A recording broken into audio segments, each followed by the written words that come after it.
A palavra de Deus vai nos falar no dia de hoje. É o Bíblia no meu dia a dia começando agora. Espero que você já esteja aguardando esse momento de meditar a palavra. Então, pegue a sua Bíblia, seu caderno, sua caneta para anotar, porque está começando mais um Bíblia no meu dia a dia.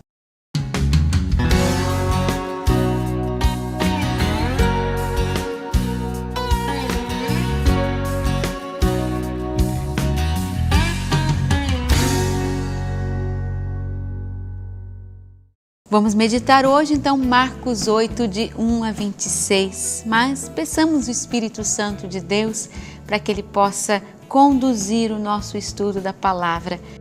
Em nome do Pai, do Filho e do Espírito Santo. Amém. Que os nossos olhos se abram para entender a palavra de Deus. Espírito Santo, vem sobre nós, vem nos iluminar. Amém. Vamos ler juntos, então, Marcos capítulo 8, versículo 1 seguintes até o 26. Segundo o milagre do pão.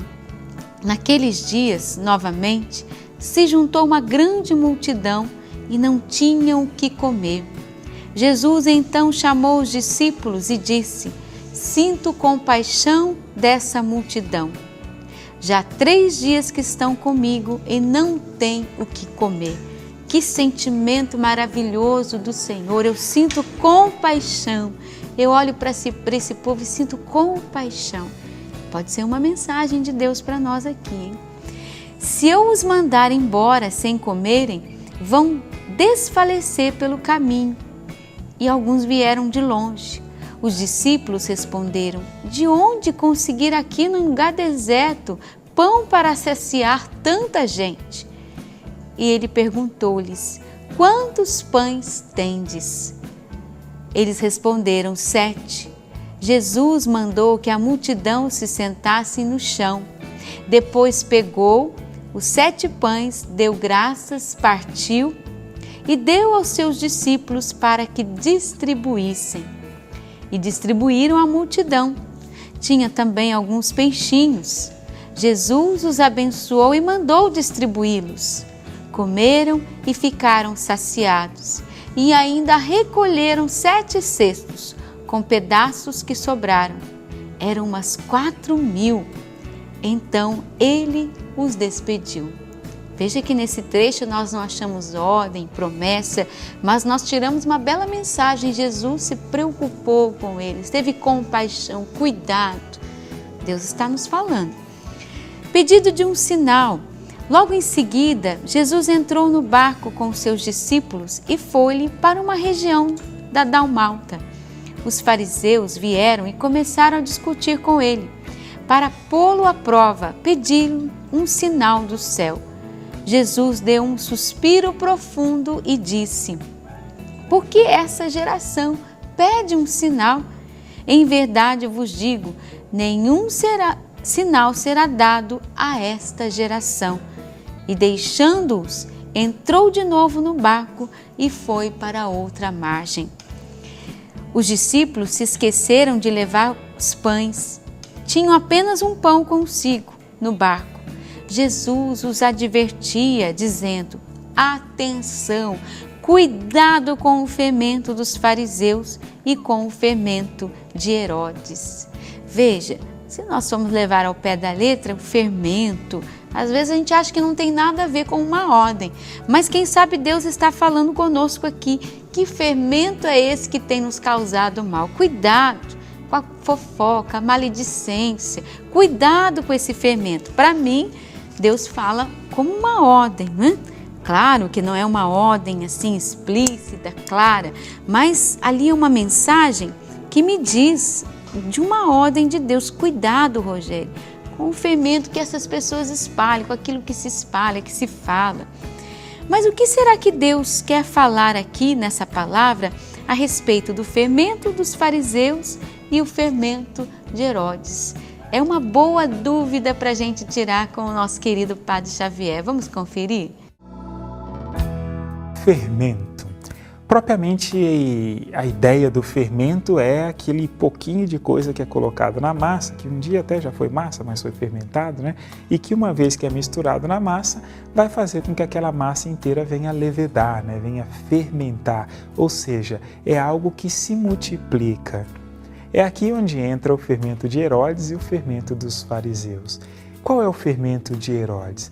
Herodes era um homem que construiu muitos templos ali na região da Terra Santa, propriamente para César, para Deus grego, para tantos, inclusive o Templo de Jerusalém ele mandou reformar e fez aquele bonito, grande. No entanto, Herodes é um interesseiro. A única coisa que ele quer é fazer bonito para todo mundo e assim ganhar a confiança das pessoas, o que não funciona direito. E esse é o fermento de Herodes, do aparecer, se mostrar, mas na verdade dentro do coração é completamente diferente.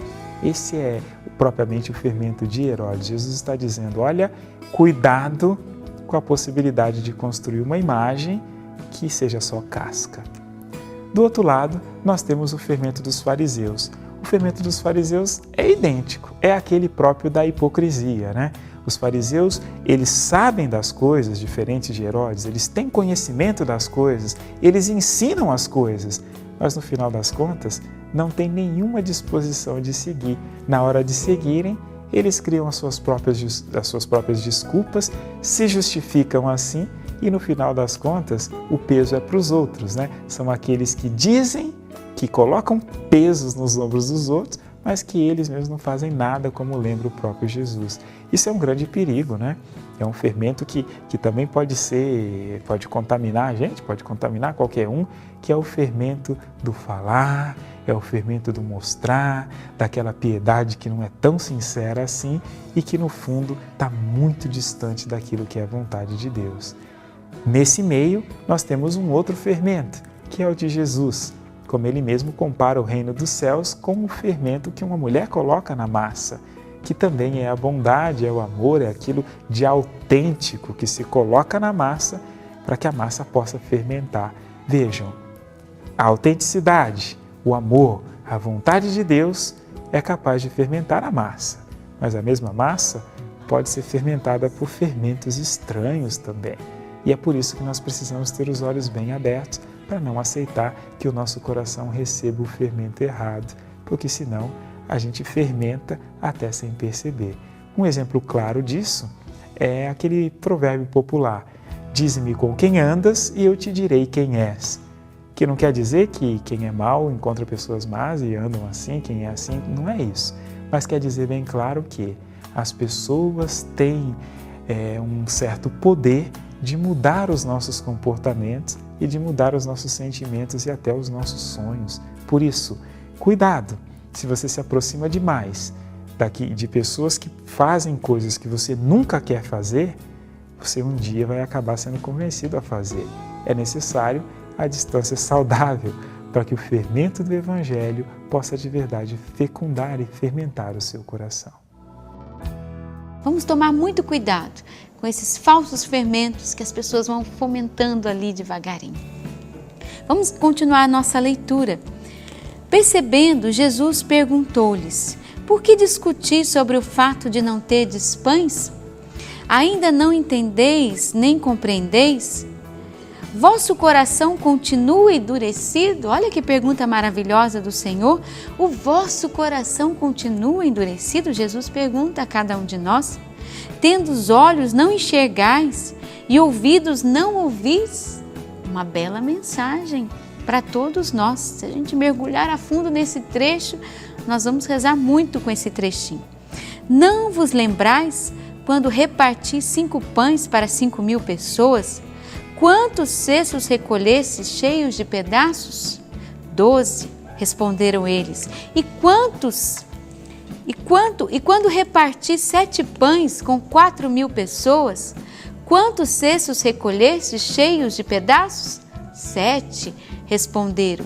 Jesus então lhes disse, e ainda não entendeis? Olha que pergunta maravilhosa.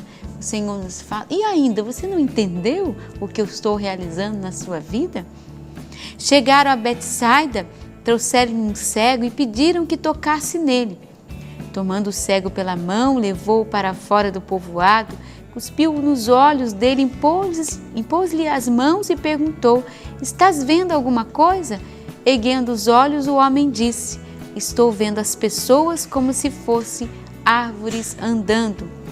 Jesus impôs de novo as mãos sobre os seus olhos e ele começou a enxergar perfeitamente. Ficou curado e era capaz de ver tudo claramente. Jesus despediu e disse-lhe: não entres no povoado. Veja como o Senhor nos fala nessa palavra. Primeiro o fermento, aí ele termina: você não entendeu, não compreendeu. Ele diz lá no versículo 18: tendo olhos não enxergais e ouvidos não ouvis, e logo em seguida ele cura um cego. O que será que Deus está nos falando hoje? Será que Deus não quer curar a nossa cegueira, a nossa incompreensão? Ou Deus quer tirar todo o falso fermento de dentro do nosso coração, as coisas erradas que nós fomos alimentando da nossa própria fé católica? Comentários errados, leituras às vezes feitas de maneira incorreta, incompreendidas, mal interpretadas, ou então fontes erradas. Muitas vezes temos que tomar cuidado com esses falsos fermentos. Para mim ficou muito forte a questão do fermento. Qual é o fermento que tem estragado a minha vida? Qual é a leitura, o programa de televisão, o comentário que tem sido colocado no meu coração e que tem sido um fermento falso, que tem azedado a minha vida, não é? Vamos pedir essa graça ao Senhor, que Ele cure em nós, que Ele retire de nós, que Ele nos liberte de tudo aquilo que foi implantado em nós através de falsos fermentos, falsos comentários. Que o Senhor nos liberte de toda a palavra má que caiu no nosso coração, todo comentário que esvaziou a nossa fé e que nos levou a uma cegueira espiritual e que nos tirou de Deus, nos afastou do Senhor. Nós te pedimos, Senhor, nos dê essa graça, nos liberte e nos cure. Amém. Que Deus abençoe você. Até o próximo programa Bíblia no Meu Dia a Dia. Continue o seu estudo, viu? Deus abençoe.